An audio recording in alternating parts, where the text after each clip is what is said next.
재밌고 유용한 경제 정보를 전해드리는 재테플러스 시간입니다. 온라인 패션 플랫폼에서 산 명품 브랜드 제품이 또 정품이 아니라는 판정을 받았습니다. 병행 수입 플랫폼에 대한 소비자 불신은 계속되고 있습니다. 윤성철 기자입니다.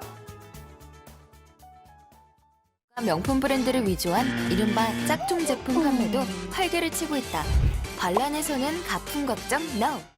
100% 정품을 내세운 온라인 패션 플랫폼 반란의 홍보 영상입니다. 하지만 이곳에서 나이키 한정판 제품을 175만 원에 구매했다는 소비자가 상자 색상이나 신발 소재, 색감, 로고 모양이 정품과 다르다며 의문을 제기했습니다. 이 운동화는 나이키와 미국 힙합 가수의 협업 제품으로 정가는 24만 원이지만 희소성 때문에 중고시장 등에선 200만 원대에 거래되는 제품. 논란이 커지자 반란 측은 한국명품감정원에 이 신발을 보냈고 결국 가품이라는 판정을 받았습니다.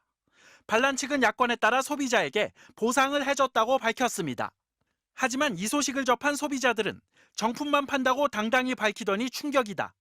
내가 산 제품도 짝퉁이냐며 황당해했습니다. 앞서 국내 1위 패션 플랫폼 업체인 무신사 역시 미국 명품 브랜드 티셔츠의 가품을 판매해 거센 비판을 받기도 했습니다. 이런 논란이 일어난 것은 온라인 플랫폼 판매 제품이 이른바 병행 수입을 통해 들여온 경우가 대부분이기 때문입니다. 구입처가 제각각이어서 가품이 섞일 가능성이 그만큼 높은 겁니다. 온라인 플랫폼 업체들이 자체 감정을 하지만 전수조사는 사실상 불가능한 것이 현실입니다. MBC 뉴스 윤성철입니다. 한 온라인 쇼핑몰에서 판매한 특정 상표의 제품이 다른 온라인 중고거래 사이트에서 가짜라는 판정을 내리면서 제품의 진위 여부를 두고 공방이 치열했습니다. 이를 계기로 업체들의 가품 관리에도 비상이 걸렸습니다. 이제 뭐 못 믿겠다 느낌?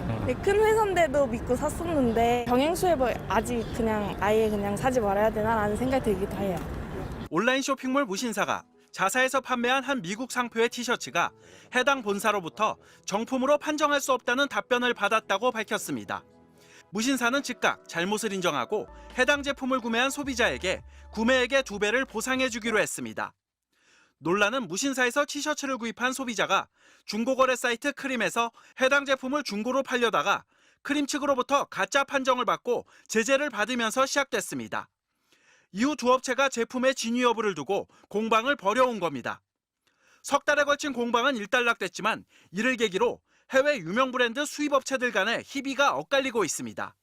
삼성물산, 신세계 인터내셔널, 코오롱 FNC 같은 대형 공식 수입업체들은 기존의 디지털 보증서나 QR코드 같은 다양한 방법의 정품 보증제가 더 인정받게 됐다며 수요도 더 늘어날 것으로 기대했습니다. 하지만 보다 저렴한 가격에 제품을 수입해온 중소병행 수입업체나 직수입품 쇼핑몰 업체들은 최근 급성장 중인 이커머스 시장에 제동이 걸리지 않을지 우려하고 있습니다. 반란 등 일부 병행 수입 온라인 쇼핑 업체들은 NFT 보증서를 도입하거나 명품 감정 기업을 인수하는 방안까지 검토하는 등 진품 검증 강화에 투자를 늘리고 있습니다. 온라인 명품 거래 시장이 급격하게 성장하면서 생긴 성장통이라는 의견들도 많은데요.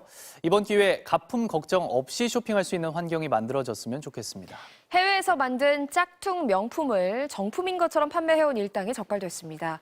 가격이 저렴한 병행 수입 제품을 구입할 경우 진품 여부를 의심해봐야 합니다. 박준호 기자입니다.